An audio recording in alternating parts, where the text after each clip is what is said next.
আসসালামু আলাইকুম রহমতুল্লাহ। আশা করি সবাই ভালো আছো। তো আজকে আমরা ক্লাস 8-এর 57 পেজে লেসন 5 নিয়ে আলোচনা করব। লেসন 5। তো এখানে হচ্ছে বলতেছে যে উই লস্ট আওয়ার হোম, মানে কি, মানে হচ্ছে আমরা আমাদের বাড়ি হারালাম। উই লস্ট, আমরা হারালাম আমাদের বাসা, আমাদের বাড়ি। তো এখানে দেখতে পাচ্ছ যে লুক অ্যাট দ্য ইমেজ, ছবির দিকে তাকাও, অ্যান্ড ডিসকাস এবং আলোচনা করো ইন গ্রুপসে যে the possible answer to the questions, এই কোশ্চেনগুলোর পসিবল অ্যান্সার, সম্ভাব্য যে উত্তরগুলো হবে সেগুলো আমাদের ডিসকাস করতে হবে। তো বলতেছে what do you see in this picture, তুমি এই ছবিতে কি দেখতে পাচ্ছ। অ্যান্ড দ্বিতীয় কোশ্চেনটা হচ্ছে do you think this lake is natural, তুমি কি মনে করো যে এখানে যে হ্রদটা দেখা যাচ্ছে এই হ্রদটা হচ্ছে প্রাকৃতিক। ন্যাচারাল, এক্সপ্লেন, ব্যাখ্যা করো। অ্যান্ড তৃতীয় নম্বর কোশ্চেন বলতেছে what are the things that you know, কোন বিষয়গুলো তুমি জানো অ্যাবাউট কাপ্তাই লেক, কাপ্তাই হ্রদ সম্পর্কে, সিচুয়েটেড ইন রাঙ্গামাটি বাংলাদেশ। তাহলে রাঙ্গামাটি বাংলাদেশে যে কাপ্তাই লেক আছে সেই সম্পর্কে তুমি কি জানো। তো এটা আমরা অ্যান্সারগুলো আমরা পরে দিব, ঠিক আছে। আগে হচ্ছে আমাদের যে এখানে যে প্যাসেজটা আছে আমরা এই প্যাসেজটা পড়ব। তো প্রথমে বলতেছে দেখো যে হাক্কন, কি বলতেছে দেখো যে Hakkon Chandra village was situated to the east of Kaptai dam, ঠিক আছে। তো এখানে কি বলতেছে, এই যে হাক্কান চন্দ্রা গ্রামটি এটা হচ্ছে অবস্থিত আছে কোথায়, কাপ্তাই, ঠিক আছে। কাপ্তাই ডামের হচ্ছে তোমার কোথায়, ইস্ট, পূর্ব দিকে, in the Rangamati districts of the Chittagong এখানে লেখা, হ্যাঁ, কিন্তু উচ্চারণ হবে কি, বাংলাতে হবে চট্টগ্রাম হিল ট্রাক্টস, CHT। তাহলে হচ্ছে চট্টগ্রাম হিল ট্রাক্টসে কি বলতেছে, CHT সংক্ষেপে, ঠিক আছে। দেখো এখানে প্রতিবার কিন্তু এইটা উচ্চারণ না করে কি করছে, CHT বলে এখানে বারবার লিখছে আর কি, এটা না লিখে। তো এখানে কি বলতেছে যে হাক্কনচন্দ্র গ্রামটি রাঙ্গামাটি জেলা হচ্ছে চট্টগ্রাম হিল ট্রাক্টস, ঠিক আছে। চট্টগ্রাম হিল ট্রাক্টস যেটা CHT বলা হচ্ছে এর কাপ্তাই বাঁধের পূর্ব দিকে অবস্থিত, ঠিক আছে। কাপ্তাই বাঁধের পূর্ব দিকে অবস্থিত। এ ফ্যামিলি ইন দ্যাট ভিলেজ, একটা পরিবার ছিল ওই গ্রামে, হু বিলং টু দ্য বড়ো হাম্বে, ঠিক আছে। তাহলে বড়ো হাম্বে, সেখানে একটা পরিবার ছিল যারা হচ্ছে যারা মূলত হচ্ছে তোমার বড়ো হাম্বের গোত্রের অন্তর্ভুক্ত ছিল, ঠিক আছে।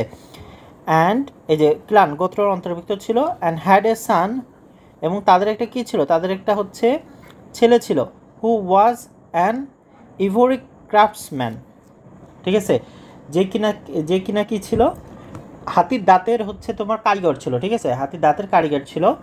অ্যান্ড ওয়াজ লেটার রিকগনাইজড, এবং পরবর্তীতে সে কী হয়, সে হচ্ছে তোমার তাকে রিকগনাইজড করা হয়, তাকে স্বীকৃতি দেওয়া হয়, অ্যান্ড অ্যাপ্রিসিয়েটেড, ঠিক আছে, তাকে তো স্বীকৃতি দেওয়া হয়েছে এবং তাকে হচ্ছে তার প্রশংসা করা হয়েছে as one of the very first craftsman, যেটা হচ্ছে যতগুলা ভালো, ঠিক আছে, যতগুলা ভালো হচ্ছে তোমার কারিগর ছিল তাদের মধ্যে সে একজন ছিল, এই জন্য তাকে এটা কি করা হয়েছে, তাকে রিকগনাইজ করা হয়েছে এবং অ্যাপ্রিসিয়েট করা হয়েছে।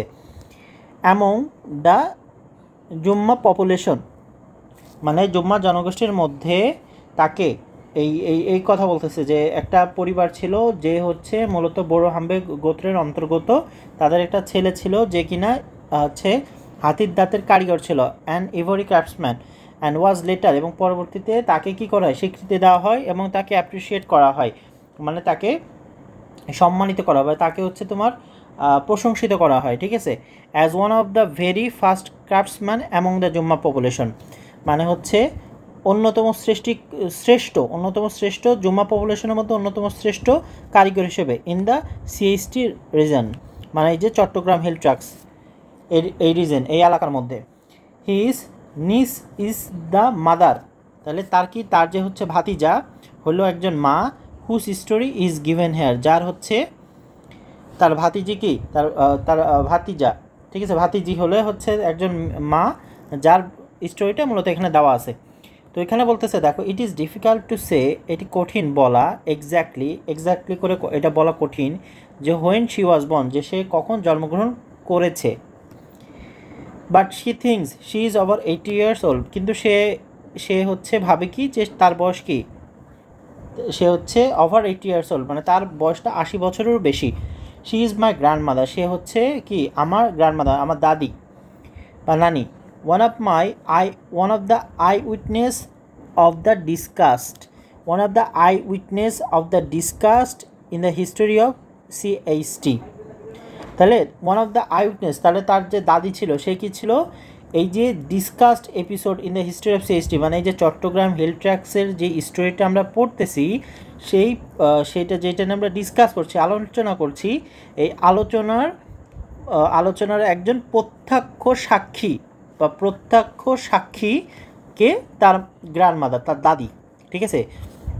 আচ্ছা, and her family was relatively effluent, মানে কার কথা বলতেছে, দাদির কথা বলতেছে, হ্যাঁ, যে তার দাদি কী ছিল, তার দাদি হচ্ছে একজন তুলনামূলকভাবে সচ্ছল ছিল। অ্যাফ্লুয়েন্ট মানে সচ্ছল, অ্যাফ্লুয়েন্ট মানে কি সচ্ছল।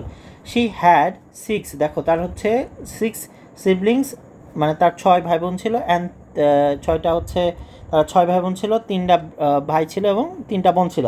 দেয়ার family was well respected in the neighbourhood, মানে তাদের যে প্রতিবেশী ছিল, প্রতিবেশীদের সেখানে তাদেরকে কী করা হতো, ওয়েল রেসপেক্টেড, মানে তারা বেশ সম্মানিত ছিল। সিন্স, কারণটা কী ছিল দেখো, their father was school teacher, কারণ তার বাবা ছিল হচ্ছে মূলত একজন স্কুল শিক্ষক। এটা কি বলতে দেখো, Sushma Chakma was not acquainted with paucity and poverty. তাহলে আমি অ্যাকুয়েন্টেড উইথ মানে পরিচিত না, নট অ্যাকুয়েন্টেড উইথ মানে পরিচিত ছিল না, পসিটি, ঠিক আছে, পসিটি মানে সামান্য, ঠিক আছে। পসিটি মানে কি হচ্ছে, দেখা যাচ্ছে পসিটি বলতে বোঝাচ্ছে মানে সামান্যতা, মানে অনেকে কি করে 3 বেলা খাবার আনতে পারে না, 2 বেলা আনে, তো এই যে হচ্ছে তোমার অভাব দরিদ্র, ওইটার কথা বলতেছে, পসিটি অ্যান্ড পভার্টি। তাইলে সে হচ্ছে সামান্যতা অথবা দারিদ্রতার সঙ্গে সে কী ছিল না, পরিচিত ছিল না, in the early years of her life, মানে তার জীবনের শুরুর দিকে, যেহেতু তার পরিবার কি ধনবান ছিল, ঠিক আছে, আর্থিকভাবে সচ্ছল ছিল, যার কারণে সে তার জীবনের শুরুর দিকে কখনো দারিদ্রতা বা স্বল্পতার সাথে কখনো পরিচিত হয়নি। When the northern parts of CHT, যখন হচ্ছে চট্টগ্রাম হিল ট্র্যাক্সের নর্থার্ন পার্টস, ঠিক আছে, নর্থার্ন পার্টস কী হলো, were submerged permanently due to Kaptai the, মানে এই যে কাপ্তাইয়ের যে বাঁধ ছিল, এই বাঁধের কারণে যখন CHT এর নর্থার্ন পার্টস মানে হচ্ছে তোমার উত্তর অংশ কি হলো, সাবমার্সড পার্মানেন্টলি মানে হচ্ছে পুরোপুরিভাবে পানিতে ডুবে যায়। কিসের কারণে, কাপ্তাই বাঁধের কারণে পুরোপুরিটা চট্টগ্রাম হিল ট্র্যাক্সের উত্তর অংশটা পুরোপুরি পানির সাথে বিলীন হয়ে যায়, কারণ কি কাপ্তাই বাঁধের কারণে। নট জাস্ট চাকমা পপুলেশন, শুধু চাকমা পপুলেশন ছিল না, বাট সাম হাজং, ঠিক আছে, সাম হাজং, সেখানে কিছু হাজংও ছিল, মানমারও ছিল, আদি বেঙ্গলি রেসিডেন্টস, এবং আদি যে বাঙালি বাসিন্দারা, রেসিডেন্টস মানে কি বাসিন্দারা, who had lived for long, যারা কিনা অনেক দিন ধরে সেখানে কি করছে, বসবাস করছে। Among us also lost all their possessions বলতে তারা তাদের যা যা ছিল, এখানে তাদের সম্পত্তি বা তাদের মানে সম্পত্তি বলো, টাকা পয়সা বলো, সব কিছু তারা হারাইছিল, ঠিক আছে, অল দেয়ার পসেশন মানে তাদের সকল সম্পত্তি হারাইছিল তারা।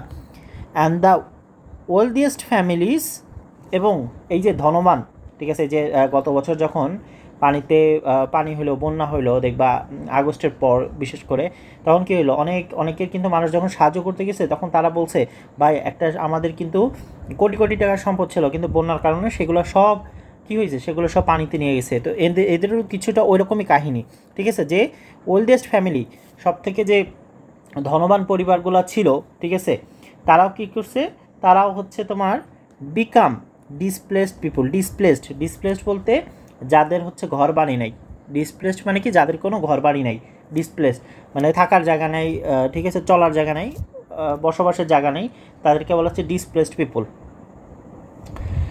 তারপরে তার মানে বুঝতেই পারছো যে ধনী পরিবারগুলো কী হইলো, তারাও ক্ষতিগ্রস্ত হয়েছে আর কি।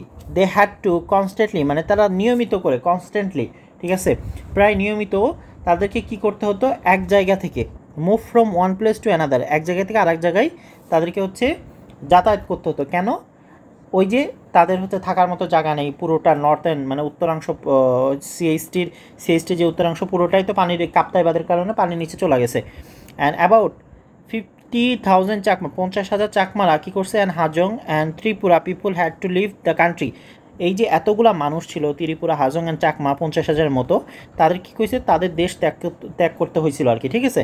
অ্যান্ড মাইগ্রেট পারমানেন্টলি, এবং স্থানান্তরিত যেটা বলে, ঠিক আছে, মাইগ্রেট করতে হয়েছিল, তারা হচ্ছে এই অন্যত্র বসবাস করতে হয়েছিল, মাইগ্রেট পারমানেন্টলি, একদম চিরকালের জন্য। লাইক মেনি আদার্স, এবং অন্যদের মতো she lost A secure life. দেখো, এই ঘটনার আগে তার কিন্তু একটা নিরাপদ জীবন ছিল, তাই না? সে জানতো যে আমি সকালে ঘুম থেকে উঠবো, আমি এখানে যাব সেখানে যাব, ঠিক আছে, খাওয়া দাওয়া করবো, নিরাপদ একটা জীবন পাবো। কিন্তু সে কী করছে, লস্ট করে ফেলছে ওই জীবনটা। অ্যান্ড হার হোমল্যান্ড, এবং তার যে কী ছিল, আবাসভূমি ছিল বা জন্মভূমি, উইথ হার রিলেটিভস, তার পরিবারের সাথে। তাহলে তার পরিবারের সাথে তার জন্মভূমি এবং তার যে নিরাপদ জীবন সব কি হারাই ফেলছে, তাই না? হারাইছে আর কি।